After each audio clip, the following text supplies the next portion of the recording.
J'étais vraiment enragée noire. Nadine Briand est en colère. L'IVAC, l'indemnisation des victimes d'actes criminels, refuse d'admettre que son fils a besoin d'aide. Il avait 6 ans lorsque son demi-frère et sa demi-sœur avec qui il vivait sont morts de façon tragique.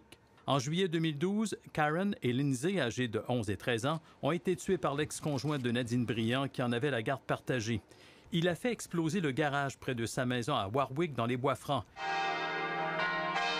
Elle a appris la terrible nouvelle à la télévision et a dû se battre contre l'IVAC durant 4 ans avant d'être reconnue comme victime malgré un syndrome de stress post-traumatique.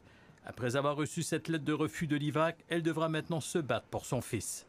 Ils veulent même pas le considérer comme victime, même s'il a tout vu à la télévision, il a tout vécu. Félix a aujourd'hui 11 ans. Il conserve des séquelles. Je me suis sentie traumatisée. Je me suis sentie en colère aussi. Puis aussi, je pleurais beaucoup. Il a eu droit à 40 séances chez un psychologue après le drame. C'est tout.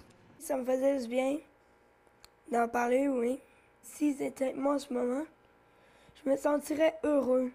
La dernière édition du manuel diagnostic des troubles mentaux, la référence des psychiatres, établit pourtant qu'il n'est pas nécessaire d'être soi-même victime d'un crime ou d'en être témoin sur place pour être très durement touché. En plus, ça en va vers l'adolescence. Ça me tente pas de voir mon fils pendu au bout d'une corde. Je réclame seulement pour Félix des soins psychologiques à vie.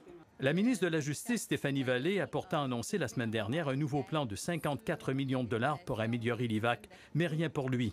Il me confie qu'il a craint lui aussi de perdre la vie comme sa demi-sœur et son demi-frère. Je me sens un petit peu inquiet.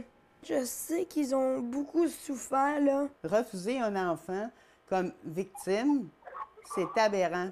Harold Gagné, TVA Nouvelles, Montréal.